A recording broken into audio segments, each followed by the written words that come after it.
I didn't expect you all to challenge the academia. That reminded me of my younger years. Back then, I feared nothing and no one, and I was always charging into the most dangerous of places. I can't do things like that anymore, but those were some of the best times of my life. Sorry. If the theater really ends up getting demolished, then you, Soren, and Abby will all... It's all right. There's no need to think such heavy thoughts. Even if the building gets demolished, its people will still all be here. Have faith in the resilience of an adventurer. We can always figure something out. But won't you have regrets if things just come to an abrupt end? It'd be like when you were forced to stop adventuring.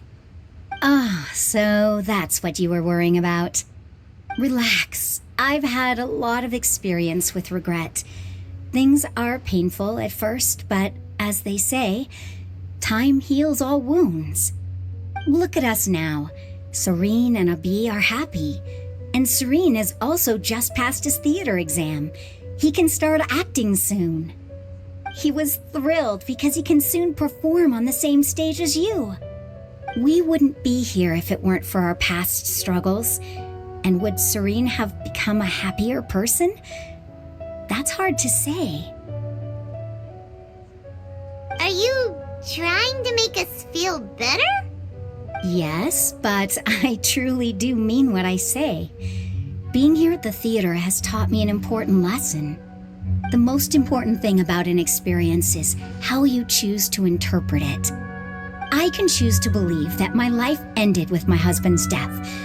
Or I can choose to believe that it was a blessing in disguise for Soren and Abby. Similarly, even if this theater disappears, a new beginning might just be around the corner. Good and bad are all human-made concepts. It all depends on how we choose to see things. You have a point. Nilou, I know how important Zubair Theater is to you. But you don't have to be so nervous. We're all here with you. The theater won't go down so easily. Thank you, Miss Raykar. No need to thank me. If anything, you inspired me with your bravery. You might have what it takes to become an excellent adventurer. You're too kind. All right, I gotta cheer up. I can't waste everyone's words of encouragement.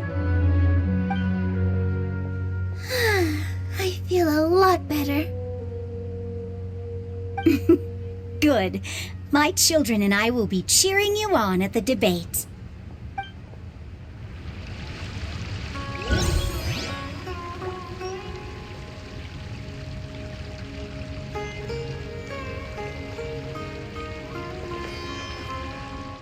To him. So, you've already developed some prejudices against me.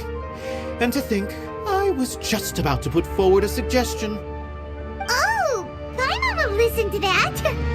Although, I know not if you have a new answer to my previous question. Now seems like an appropriate time to revisit it. What do you think is the meaning of art? Oh, this again? We probably do need to tackle this question if we want to prove the value of the arts. I don't know how to explain it, but all I know is that when my performance makes the audience happy, I also become very happy. Does that count as a meaning? You answered him so seriously. Careful, Nilou. This guy's ramblings never make any sense. No. Nilou's answer far surpasses yours, and it is close to my own. The meaning of art comes not from its creators, but from its audience. In other words, only art that can be appreciated by others will impart its essence and value upon the minds of its audience. This is something that the academia can never understand. I once pursued the mastery of art, much like how a researcher would chase wisdom and knowledge. However, the more of a connoisseur I became, the less I felt I understood. I began to question what it truly meant for art to be understood at all.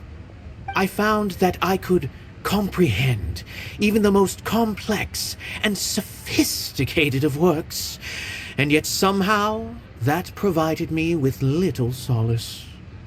I remained even perplexed about this conundrum until I visited this theater and watched one of Nilou's performances. It was that life-changing? Everyone here had a joyous part in the overall experience. The actors upon the stage basked in the love of their audience, while those in the house immersed themselves in the wondrous ambiance. In all honesty, from a purely critical point of view, the performances here are exceedingly average. Hey, don't say something like that. But what bewildered me was how, despite the performance's middling quality, they captivated their whole audience. They captivated even me. I realized then that I had walked the wrong road. The mastery of art was never what I truly wanted. I left the so-called frontiers of artistic research and came to this theater, for this is where I can finally find what I seek. Art will no longer be a castle in the sky. Whether it be inspiring or entertaining, art must be appreciated by others to confer value. If art cannot accomplish that, then it is meaningless. When you put it that way... Mr. Zubair and I refused to follow the Academia's orders to change our shows for a similar reason. To put it simply, we were afraid that our shows would lose their meaning if people couldn't understand them. I once stood in the spotlight, but I relinquished fame and acclaim for the freedom I enjoy today.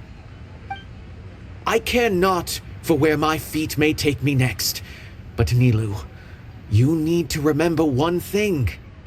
You already stand upon the finest stage there is, and that is a rare gift that should never be taken for granted.